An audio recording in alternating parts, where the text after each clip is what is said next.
Attention!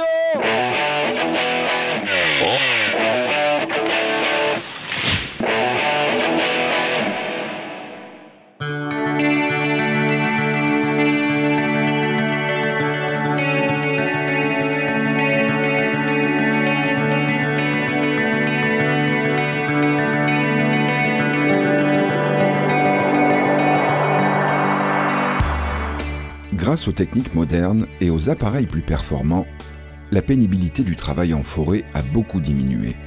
En outre, les techniques de travail plus rationnelles permettent aux bûcherons forestiers d'accomplir ces tâches avec une efficacité et une sécurité beaucoup plus grandes.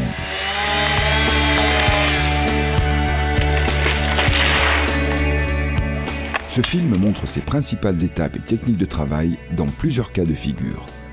Si de nombreuses situations se ressemblent dans la pratique, la manière de procéder n'est pas toujours absolument identique et exige une adaptation individuelle à chaque situation et à chaque contexte. Le travail en forêt comporte toujours un risque d'accident élevé. Pour minimiser ce risque, il faut absolument connaître le déroulement du travail, les mesures de sécurité et la manipulation des instruments et engins de travail et surtout de la tronçonneuse.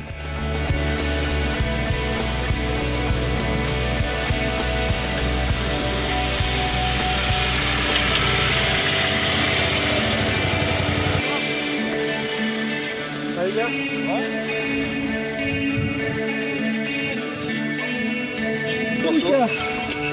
Salut, ça va? Vraiment la forme? Ouais, ça va. C'est le meilleur. Et alors, c'est beau ça, oui, c'est beau, bébé. Bon alors, où est-ce qu'on va aujourd'hui?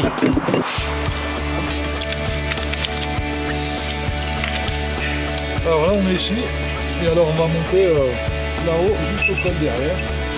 Ouais, vous verrez, juste au col. Ouais, De toute façon, je passe nous voir sur le super. Merci beaucoup. Hein. bonne journée. Merci beaucoup. Faites ça bien. Merci, monsieur le maire. Très bien, au revoir. Merci.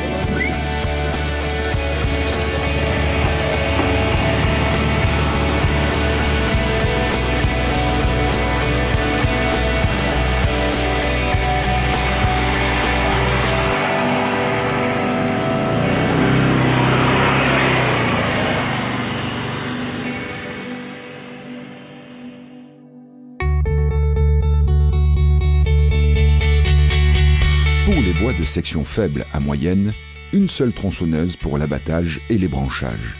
Pour les gros arbres, 2 tronçonneuses.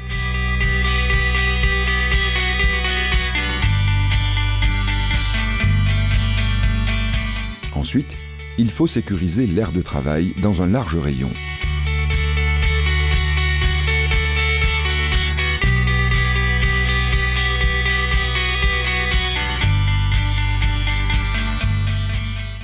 La sécurité personnelle dépend d'un équipement de sécurité optimal.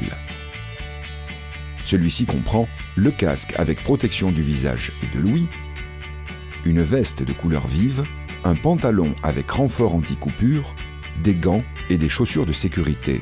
Le non-respect des principes ergonomiques du fait du port des EPI inadaptés est générateur de risques supplémentaires. La ceinture porte-outils ne devrait être garnie que du strict nécessaire. On choisit un endroit occupant une position centrale dans la zone de travail pour y déposer le bidon. On pourra aussi y laisser le matériel dont on aura moins souvent besoin. Pour le travail en bord de route, assurez-vous de disposer de toutes les autorisations légales ainsi que de vêtements haute visibilité. Dès l'approche de l'arbre, on évalue grossièrement la direction de chute. Il faut tenir compte des contraintes, de l'inclinaison de l'arbre, de la forme de la couronne, de son état sanitaire et des arbres environnants, de la direction du vent, de la charge de neige éventuelle, ainsi que de la végétation à protéger. Avant chaque abattage, il faut délimiter la zone de danger. La distance de sécurité par rapport au poste de travail le plus proche doit être d'au moins 2 longueurs d'arbre et demi. Il ne doit y avoir personne dans cette zone. Dégagez la voie de repli en sens opposé et en biais par rapport à la direction de chute en enlevant tous les autres obstacles tels que bois mort ou autres.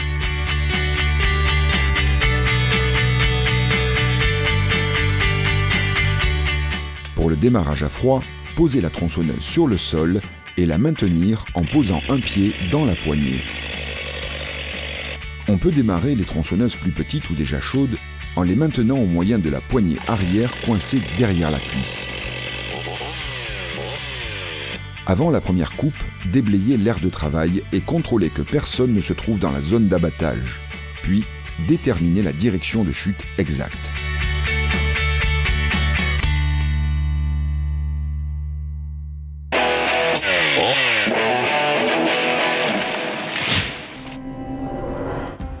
La coupe de l'entaille d'abattage dépend de la forme, du diamètre du tronc et de l'inclinaison de l'arbre. Une méthode simple et sûre consiste à commencer par un égobelage des contreforts de l'arbre. Cette opération réduit le diamètre du tronc et permet également d'utiliser un guide plus court. Coupez en même temps la naissance de la racine jusqu'à hauteur de la base de l'entaille d'abattage. En règle générale, on ne touche pas à la grosse racine opposée car elle permettra d'utiliser les coins plus tôt et contribuera à améliorer l'efficacité du levage. L'entaille d'abattage doit former un angle droit avec l'entaille de direction. Cet angle de 90% se mesure facilement au moyen de la ligne de visée de la tronçonneuse. C'est l'opérateur qui décide, selon sa maîtrise, s'il commencera par le trait supérieur, le plafond, ou par la base de l'entaille d'abattage, le plancher. Ce qui importe, c'est que la jonction des deux traits se fasse parfaitement et n'entame pas la charnière par en dessous. Pratiquée sur 1/5 du diamètre du tronc, l'entaille d'abattage détermine la direction de chute de l'arbre. Quelle que soit la technique utilisée, attention de ne jamais abîmer la charnière en effectuant les coupes d'abattage.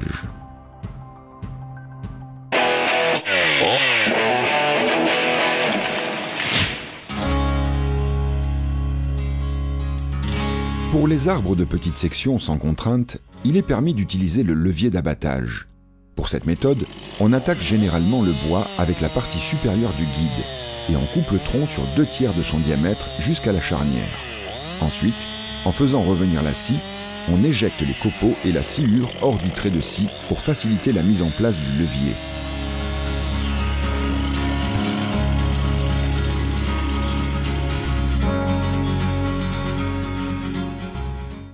Après la mise en place du levier, on coupe le tronc sur son dernier tiers.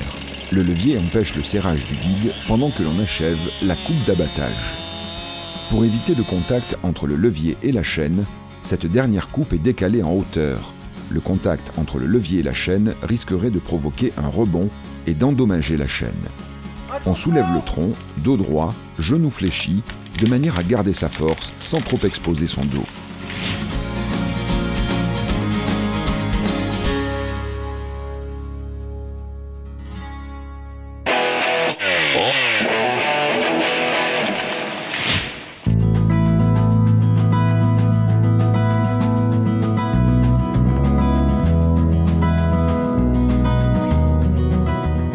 Pour les gros arbres sans contrainte apparente, la coupe d'abattage peut être exécutée par coupe en éventail tiré. Il faut attaquer le bois avec le côté inférieur du guide, couper en avançant jusqu'à la charnière avec le côté supérieur. Ensuite, poursuivre la coupe d'abattage jusqu'au côté opposé de la charnière.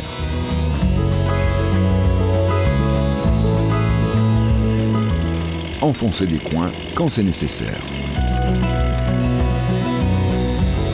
Dans cette situation, on présente le guide bien à l'horizontale pour réduire le risque de rebond au minimum. Les coins empêchent le trait de scie de se refermer et s'opposent au serrage du guide lors de la poursuite de la coupe. Le cran de rupture devrait être de 1/10 du diamètre du fût et d'au moins 4 à 6 cm pour les arbres plus gros.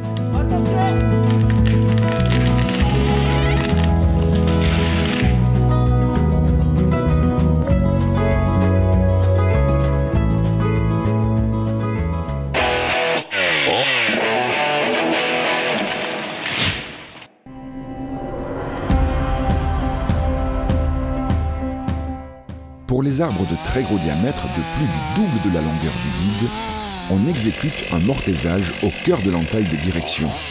On doit attaquer le bois avec la tête du guide, en faisant attention au risque de rebond. Le rebond se produit lorsque le quart supérieur de la tête du guide rencontre une résistance. La scie peut être alors projetée vers l'opérateur et lui causer des blessures. Pour effectuer correctement l'incision, attaquez le bois avec le côté inférieur de la tête du guide. Après avoir effectué l'entaille de direction, procédez au mortaisage. En fin de course du guide, faire légèrement pivoter le sommet de celui-ci de droite à gauche.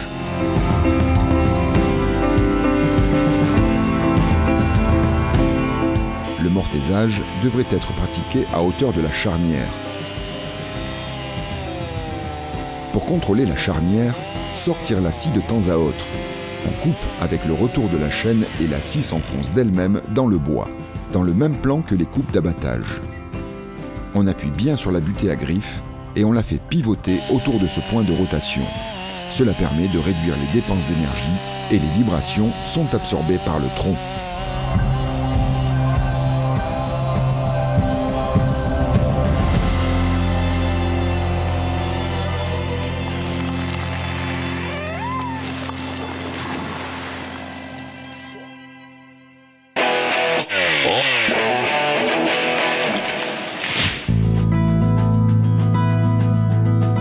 Dans certaines conditions, il peut être nécessaire d'utiliser des accessoires pour faciliter le travail de l'opérateur.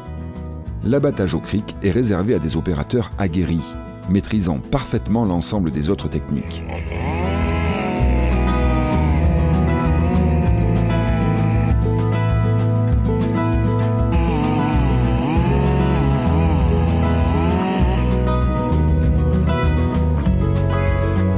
Le trait de scie d'abattage commence par une incision latérale jusqu'à la moitié de l'arbre. Le trait est ensuite prolongé vers l'arrière. Pour travailler en sécurité, insérez un coin de calage. Puis procédez à la découpe d'une poche pour insérer le cric. Dans certains cas, il est possible d'utiliser le contrefort de l'arbre à l'opposé de l'entaille d'abattage pour augmenter la surface d'appui. Il faut ensuite positionner le cric et le mettre sous tension.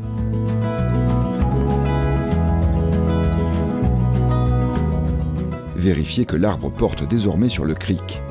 Ensuite, poursuivre la coupe d'abattage jusqu'au côté opposé de la charnière. Alternez ensuite les traits de scie et la tension du cric. L'abattage est par la suite contrôlé avec le cric. Dans la mesure du possible, il est préférable de placer le cric dans le chemin de repli.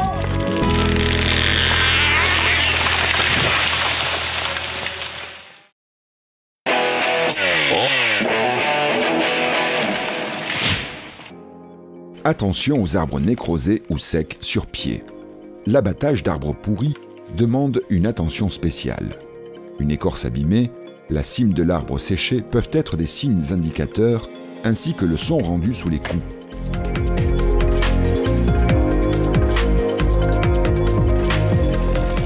Si le tronc est pourri, il faudra peut-être faire une entaille d'abattage un peu plus importante pour atteindre le bois encore sain et laisser une charnière plus large.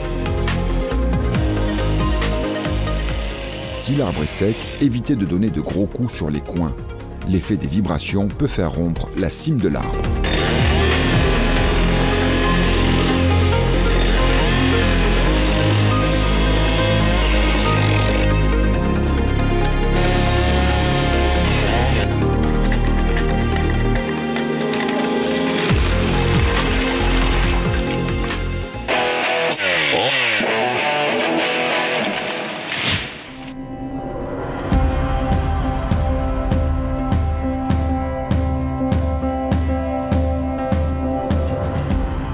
La coupe d'abattage d'un arbre penché vers l'arrière commence aussi par une incision latérale. Vers 50 ou 60% de la coupe d'abattage, on met des coins. Ensuite, on poursuit la coupe de l'autre côté jusqu'à la charnière, tout en mettant des coins selon le degré d'inclinaison pour redresser l'arbre.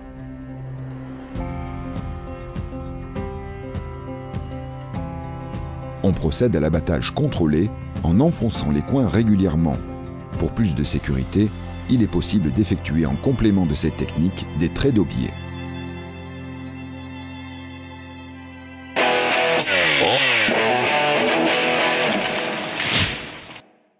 Pour l'arbre incliné vers l'avant, la technique de coupe est semblable.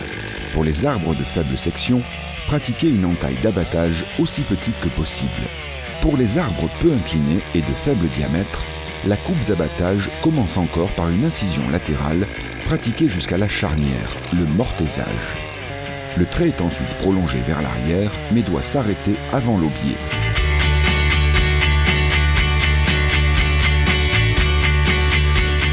On coupe la charnière de retenue, le tenon, à partir de l'extérieur. De cette manière, on a toujours le temps de s'écarter dans le chemin de repli.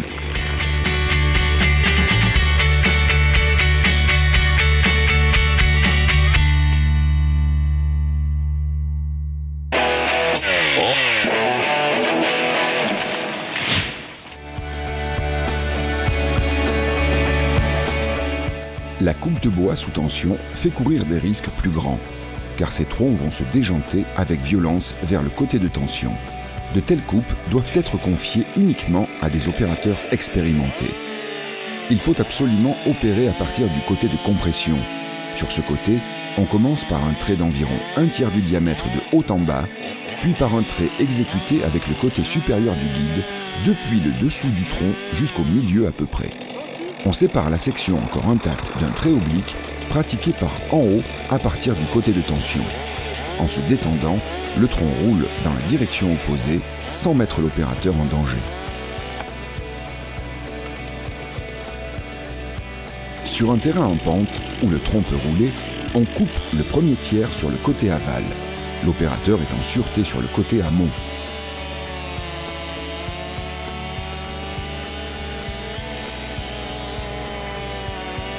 La charnière d'appui, côté compression, empêche le serrage de la scie.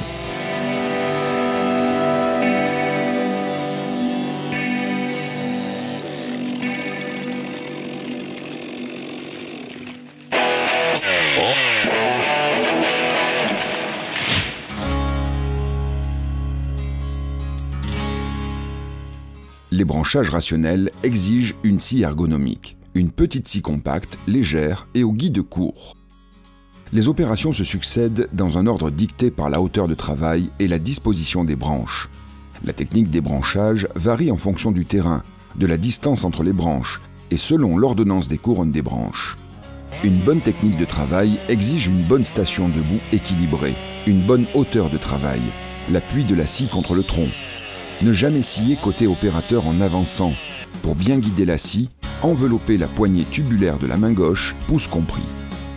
Au cas où des branches de dessous n'auraient pas été toutes traitées lors du premier passage, on retourne le tronc et on effectue un second passage. Comme l'ébranchage prend une grande partie du temps requis pour le traitement, il importe d'appliquer une technique sûre et aussi peu fatigante que possible.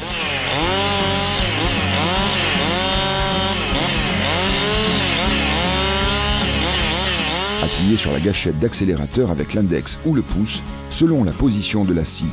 L'articulation du poignet droit toujours tendue, appuyez la scie sur le tronc ou sur la cuisse. Ne pas attaquer le bois avec la tête du guide, danger de rebond. Pour les troncs de diamètre moyen à grand, couchés sur le sol, on alterne selon la situation entre la technique du levier et une autre manière d'opérer qui consiste à commencer pour chaque couronne de branches par les branches du milieu et par le haut. On termine par les branches latérales. Dans la zone de grosses branches, il faut souvent raccourcir les branches pour éliminer les tensions dans le bois et éviter le serrage du guide. Cela réduit également les obstacles sur le passage de l'opérateur. Dans tous les cas de figure, toujours tenir le guide sur le côté du tronc opposé lorsqu'on avance.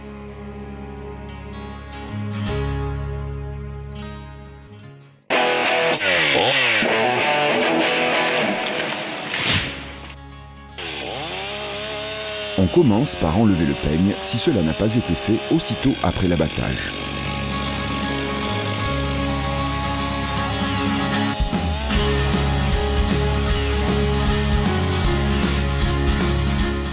Si nécessaire, on procède au marquage des longueurs.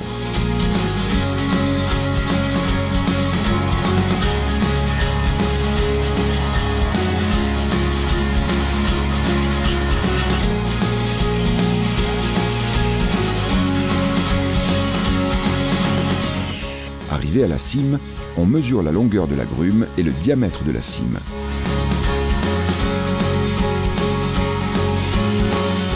On coupe la cime en tenant compte d'une surlongueur éventuelle. On marque le milieu et on mesure le diamètre. Ce déroulement rationnel du travail n'est possible qu'avec une ceinture à outils portant tous les instruments nécessaires. Les mesures relevées et éventuellement la classe de qualité sont inscrits sur le pied du tronc.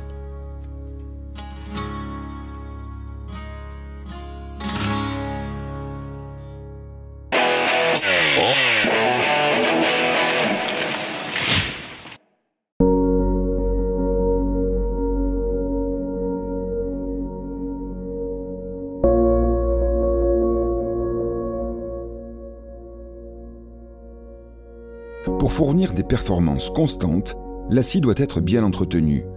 Après chaque journée de travail, il faudrait investir un peu de temps dans les opérations de maintenance brèves mais attentives. Le nettoyage régulier du filtre à air est important pour des performances moteurs optimales et une consommation de carburant réduite.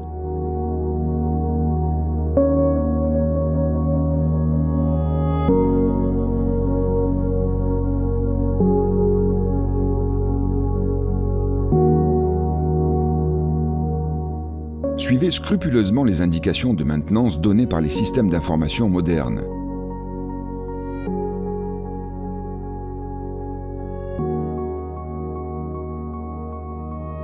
Le calibre d'affûtage est bien pratique pour le nettoyage de la rainure du guide, des orifices de graissage et des trous de montage. Apportez un soin particulier à l'entretien de la chaîne. Seule une chaîne en bon état garantit un rendement de coupe élevé, pour des vibrations et une tendance au rebond réduite. Après un examen visuel visant à détecter les dommages éventuels, partir de la dent la plus courte pour égaliser à la lime la longueur de toutes les dents. Contrôlez la hauteur du limiteur de profondeur au moyen du calibre adéquat. Corrigez si nécessaire. Si vous réduisez trop le limiteur de profondeur, le risque de rebond et les vibrations augmentent. Donnez l'arrondi nécessaire au dernier coup de lime. Pour terminer, réglez la tension de la chaîne selon les instructions du mode d'emploi.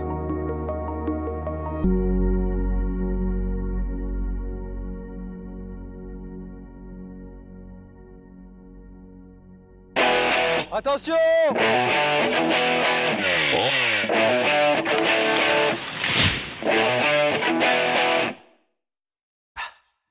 L'utilisation d'une tronçonneuse est une grande responsabilité. Pour votre propre sécurité, pour la sécurité des autres et de leurs biens, nous rappelons quelques règles fondamentales à observer. Respectez scrupuleusement les consignes du mode d'emploi et les informations de connexion Bluetooth.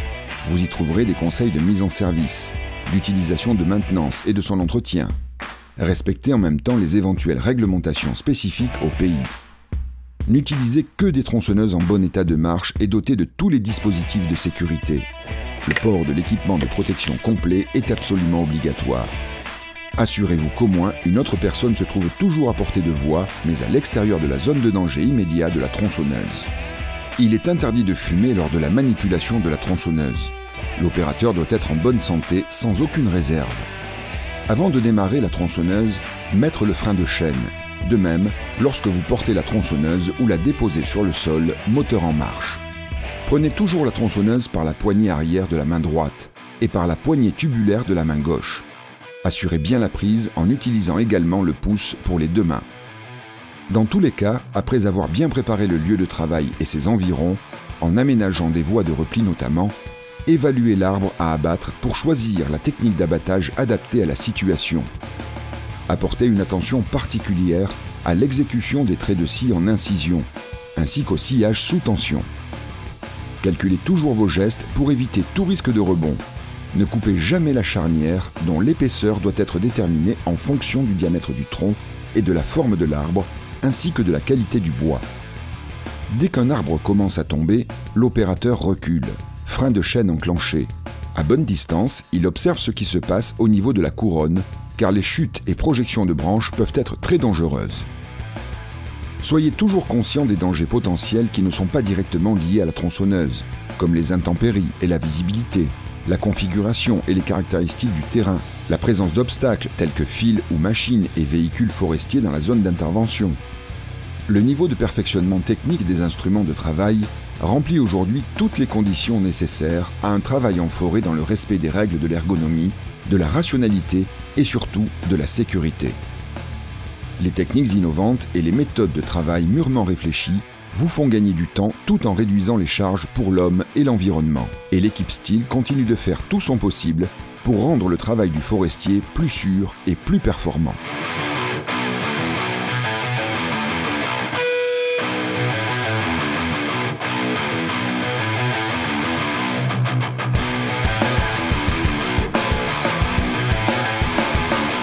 Attention!